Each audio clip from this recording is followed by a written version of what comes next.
Bonjour à tous, c'est Toyslayer. Aujourd'hui on se retrouve pour un nouveau compte rendu d'achat avec des cartes, des DVD, des jeux vidéo et bien sûr des figurines. C'est un nouveau format que je fais depuis fin 2018 et ça me permet justement de vous teaser les futures reviews qui arriveront sur la chaîne et ça me permet de vous parler d'autre chose que toujours des figurines et des cartes. Alors on commence ce compte rendu d'achat par des cartes françaises Dragon Ball Super Panini qui sont sortis il y a quelques semaines de ça. Je tourne la vidéo en mars, ça va faire un petit mois que c'est sorti je crois. Donc j'ai acheté l'espèce de classeur qu'ils vendent dans les magasins, ça se trouve en grande surface et dans les kiosques. Donc c'est un range-carte tout simplement, avec dessus une belle illustration de Dragon Ball Super. C'est une collection qui est dédiée surtout à l'arc du tournoi des univers, donc le dernier arc de Dragon Ball Super. C'est des cartes en plastique transparentes qui sont de qualité assez bonne. Je dis assez bonne parce qu'elles sont pas non plus oufissimes. Donc là je vous montre quelques cartes que j'ai chopées. Donc comme vous pouvez le voir, on retrouve la plupart des personnages que l'on voit dans cet arc. Il faut savoir qu'il y a plusieurs niveaux de rareté dans cette collection. Je vais vous les montrer en gros plan.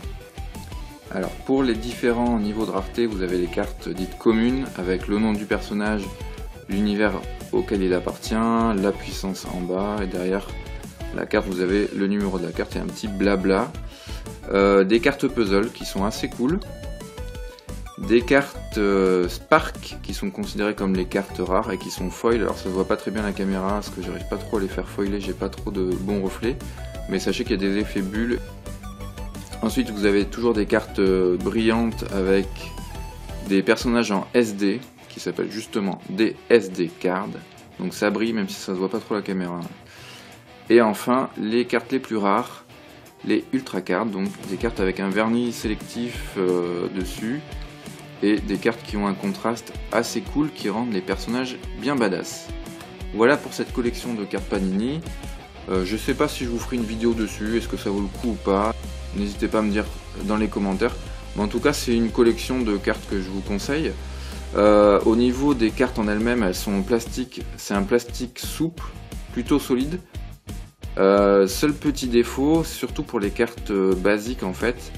Comme ce sont des cartes transparentes, les illustrations sont assez opaques dessus, donc ça donne un petit effet fade aux illustrations, c'est un petit peu dommage, mais ça reste quand même des cartes de bonne facture. Voilà, le seul petit défaut c'est les illustrations un peu fades, qui restent quand même jolies, hein, évidemment, comme vous pouvez le voir, c'est des illustrations qui sont quand même belles, mais voilà, le plastique a un petit côté négatif. C'est que c'est fade et aussi attention aux rayures, les cartes en plastique ça se raye assez facilement. Mais bon, on va pas cracher dessus, des produits Dragon Ball on en a pas eu pendant des années en carte en France, donc du coup j'ai décidé de soutenir en me faisant cette petite collection. On enchaîne avec d'autres cartes françaises. Ici je me suis pris un set de cartes spéciales contenant 4 boosters et une carte promo. Ce sont les cartes Dragon Ball Super Card Game qui se jouent, qui sont pas juste des trading cards, elles sont sorties en France depuis un petit moment déjà, il y a eu déjà plein d'extensions, et la dernière, donc celle qui correspond à cette boîte, c'est la Miraculous Revival, avec à l'honneur Janemba, et donc à l'intérieur, je vous l'ai dit, vous avez 4 boosters, la carte promo de Janemba qu'on voit ici en devanture de boîte, et les règles du jeu. Donc ça par contre, je vous ferai une petite vidéo dessus, parce que j'en ai pas encore fait sur ma chaîne, des cartes Dragon Ball Super Card Game. On enchaîne avec des jeux vidéo neufs et d'occasion. Je me suis pris d'occasion un petit Zelda sur 3DS, c'est Ocarina of Time en version 3D. Enfin quand on dit 3D c'est évidemment avec l'effet relief 3D parce qu'il était déjà en 3D à l'époque sur Nintendo 64. Je n'avais pas justement cette console à l'époque donc j'avais très envie de le faire. J'y avais un peu touché chez les potes mais j'ai vraiment envie de me le faire de A à Z consciencieusement parce que c'est considéré comme l'un des meilleurs Zelda. Donc je me suis pris pas trop chéros à l'occasion. Ensuite en neuf que je n'ai pas encore joué sur PS4, je me suis pris un jeu pas très connu, ça s'appelle Assault Lynos. C'est un run and gun avec des mechas, enfin avec un mecha en l'occurrence, et c'est en 2D, une 2D assez chiadée, qui qui rappelle un peu les vieux jeux d'arcade. Donc je verrai ce que ça donne à l'usage. Il y a plutôt des beaux retours dessus. Sur PS Vita à l'occasion, je me suis pris un jeu de rythme avec Project Diva F-Second avec Hatsune Miku. Et on va dire que je me suis pris un mur de difficulté dans la tronche. C'est un jeu qui est quand même assez dur, il faut avoir de bons réflexes et je manque un peu d'entraînement. Donc il va falloir que je continue à jouer pour persévérer et avancer dans le jeu. Sur GameCube, je me suis pris un jeu qui est pas très connu, un jeu qui est sorti uniquement en import au Japon, c'est Kinnikuman Second Generation. Donc vous connaissez peut-être la licence Kinnikuman, c'est un manga qui existe aussi en animé et c'était connu à l'époque au Club Dorothée, ça s'appelait Muscleman. Donc là, dans ce jeu, c'est un jeu de catch qui peut jouer jusqu'à 4, donc ça c'est plutôt cool. Les graphismes sont corrects, on va dire. Ça ressemble beaucoup aux jeux de catch classiques qu'on peut trouver avec les catcheurs américains. Mais là, ce sont les combattants de Kinnikuman, et je vous le conseille si vous cherchez quelque chose de fun à 4. Toujours en import, je me suis pris Dragon Quest Heroes Rocket Slime. Donc c'est un jeu de la licence Dragon Quest, vous l'aurez deviné, avec une belle illustration d'Akira Toriyama. Et l'originalité de ce jeu, c'est qu'on joue, non pas des héros dans une aventure RPG, mais on joue carrément le petit slime dans un espèce d'action RPG plutôt mignon. Je me suis pas encore lancé, je sais pas trop ce que ça donne, mais les retours sont pas trop mauvais, donc à l'occasion je vous dirai si ça m'a plu ou pas. En tout cas, vu que je collectionne tous les jeux Dragon Quest, il me le fallait dans la collecte. C'est terminé pour le jeu vidéo, on va passer au manga. Alors en manga, je me suis pris le tome 5 et 6 de Dragon Ball Super. Bon, je passe rapidement dessus, hein, je pense que vous connaissez, pas besoin de vous faire un blabla. Le tome 6 en tout cas m'a bien plu. Un peu plus original, toujours du Dragon Ball. Comment je me suis réincarné en Yamcha. Donc c'est l'histoire d'un étudiant qui chute dans l'escalier et en chutant il se retrouve réincarné dans le corps de Yamcha. Et ce qui est cool, c'est que comme c'est un fan de Dragon Ball et qui connaît toute l'histoire, eh bien il va réessayer de réhabiliter le personnage de Yamcha en prenant les devants sur le scénario. C'est vraiment assez original, c'est assez fun. Et ce qui est cool, ce sont surtout les planches du dessinateur, le niveau de dessin de Dragon Lee, donc le mangaka, qui est quasiment égal à Akira Toriyama sur certaines planches, c'est fou. C'est même au-dessus de Toyotaro, je trouve. C'est vraiment, les dessins sont bluffants et sur certaines planches, on croirait voir des dessins carrément d'Akira Toriyama. C'est vraiment très très bien fait. Donc je vous le conseille si vous cherchez un manga fun dans l'univers de Dragon Ball, c'est vraiment bien. C'est du isekai, hein, c'est la grande mode en ce moment, mais celui-là est vraiment bon. On continue avec Dragon Quest, la quête de Dai. Donc moi ma quête c'est surtout de trouver mes tomes manquants, parce que c'est bien galère, ils sont plus édités. J'avais déjà dit dans ma dernière vidéo de compte rendu. Donc dès que je trouve des tomes qui me manquent, même si c'est pas dans l'ordre de ma collecte, je les prends. Donc là il me manque surtout des tomes entre le 25 et le dernier tome de ma collecte. Et c'est souvent en grande surface dans les rayons manga abandonnés que j'en retrouve un petit peu encore. Mais je crois bien que je vais devoir passer par l'occasion pour trouver les autres parce que ça devient de plus en plus dur. Toujours en manga, je me suis lancé dans les Ranma 1/2, dans l'édition Perfect on va dire, édité chez Glénat. Alors je les avais déjà lus dans les anciennes éditions à l'époque où c'était sorti, j'avais connu le manga via le Club Dorothée, enfin surtout l'animé, et là c'est un vrai plaisir à relire. Alors ils ont sorti en plus des tomes donc en édition Perfect avec une épaisseur revue à la hausse. Sur les couvertures, les illustrations sont vernis sélectif, très fidèles à l'édition originale japonaise. Et le manga vraiment est super cool à lire. Les dessins ont un chouïa vieilli, c'est vrai que c'est un manga qui date un petit peu. Mais franchement je vous conseille de vous y plonger, ne restez pas bloqué sur les dessins. C'est un manga qui mélange humour, baston. Vous avez les personnages qui se transforment au contact de l'eau, ce qui donne un côté vraiment fun au manga. Franchement si vous connaissez pas, allez-y les yeux fermés. Ça peut être aussi bien lu par des fans de shonen que de shoujo d'ailleurs, parce que ça mélange tellement de genres en même temps que pour moi c'est un manga universel qui doit être lu si vous êtes fan de manga en général. Donc je me suis pris le tome 1 et le tome 2. Et c'est mon porte-monnaie qui va avoir mal parce que je vais devoir me prendre la suite. Je crois qu'ils en sont au tome 7 d'ailleurs. Voilà, c'était tout pour les mangas. On enchaîne avec les DVD. Alors en DVD, je me suis chopé en occasion ce petit coffret, enfin c'est même pas vraiment un coffret, c'est un double DVD avec un fourreau en carton de Saint Seiya. C'est pareil dessous, donc je vous montre pas. Il s'agit tout simplement d'une compilation des 4 films de Saint Seiya. Donc vous avez La Légende de la Pomme d'Or, La Bataille des Dieux, Les Guerriers d'Abel et Le Temple de Lucifer. 4 films qui sont surtout très beaux de par leur réalisation et leur animation. Donc j'avais envie de les revoir, donc j'ai chopé ça d'occasion. Bon, dommage que la jaquette soit un petit peu simpliste, mais en tout cas, je vais me faire un grand plaisir de revoir ces 4 films cultes de Saint Seiya. Ensuite, je me suis pris un film japonais qui s'appelle Departures. Donc c'est un drame.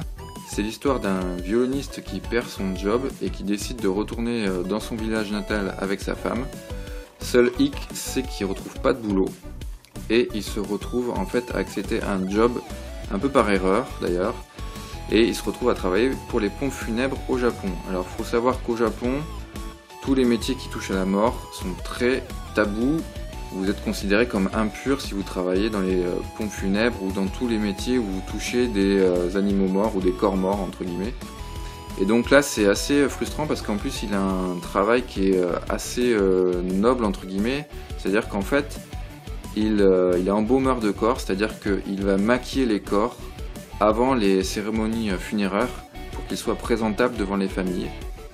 Donc il faut savoir que c'est tout un art au Japon de maquiller les corps morts. Donc on le voit d'ailleurs sur la jaquette ici, il y a un corps et on le voit en train de maquiller le corps.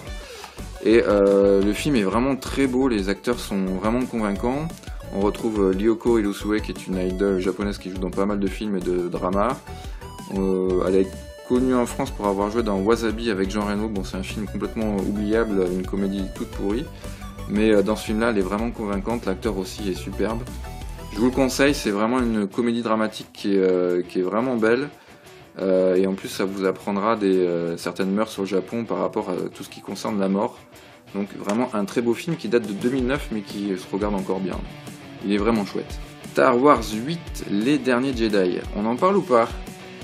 Alors je vais être cash avec vous, hein, j'ai pas du tout aimé le film. Je l'avais vu au cinéma une première fois donc à la sortie, comme tous les fans de Star Wars. Quand j'étais sorti de la salle, j'avais pas réussi vraiment à me faire un avis sur ce film.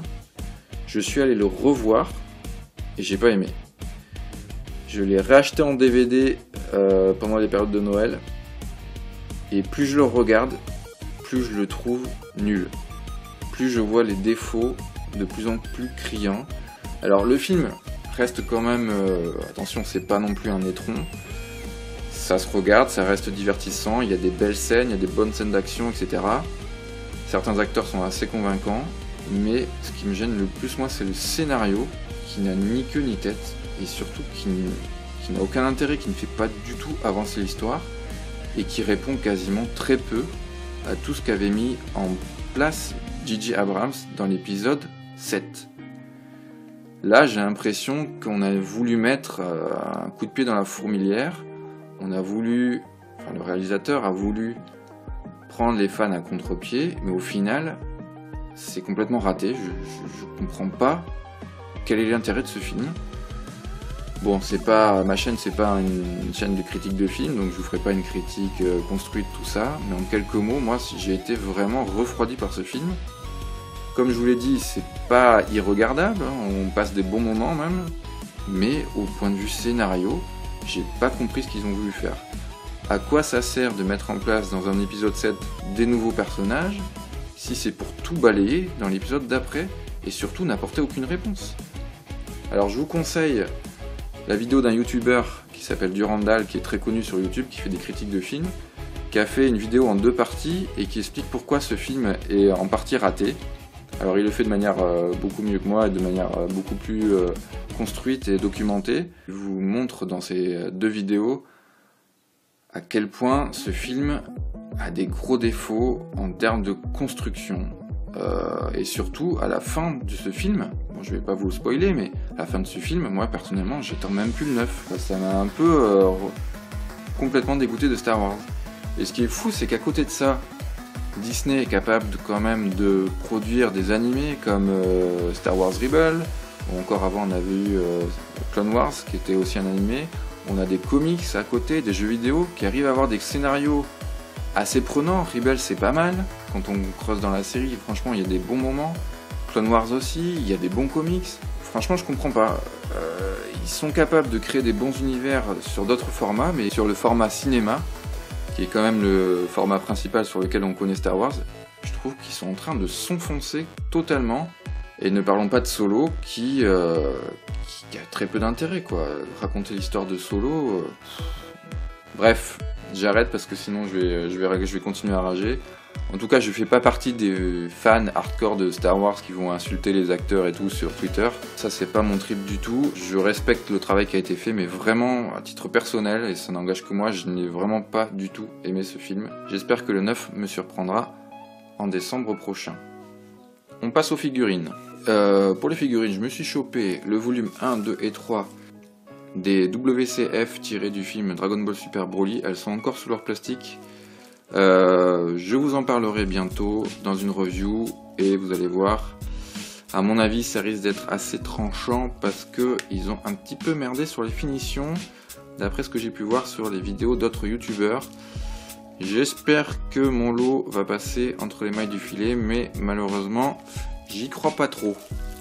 Vous comprendrez pourquoi quand je ferai la review. Je me suis également chopé dans la gamme NX Edge Style Uneva 01, donc c'est une gamme de chez Bandai Tamashii qui propose, comme vous le voyez, des mechas célèbres de l'animation japonaise en version SD, mais surtout en version articulée, comme vous pouvez le voir, avec socle et accessoires. J'avais déjà fait l'ouverture et la review de Gurren Lagann dans la même gamme, donc là ça sera l'Eva 01. Elle a l'air vraiment cool. Je me suis également pris chez Tamashii Nation pléthore de SH Figuarts, donc je me suis chopé Kame Sennin en SH Figuarts comme vous pouvez le voir. J'aime bien parce qu'ils ont sorti une gamme sur Dragon Ball en fin d'année 2018 avec Bulma que j'avais pris qui était cool. Il y a aussi Goku et il y a également Krillin que je me suis pris, toujours époque Dragon Ball. Il a l'air vraiment très sympathique ce petit Krillin. Donc tout ça vous l'aurez en review dans les mois prochains dès que j'aurai le temps sur la chaîne. Et aussi, vu que je suis dans ma période Ranma, je me suis pris la belle shampoo de Ranma 1,5 qui se transforme en chat au contact de l'eau.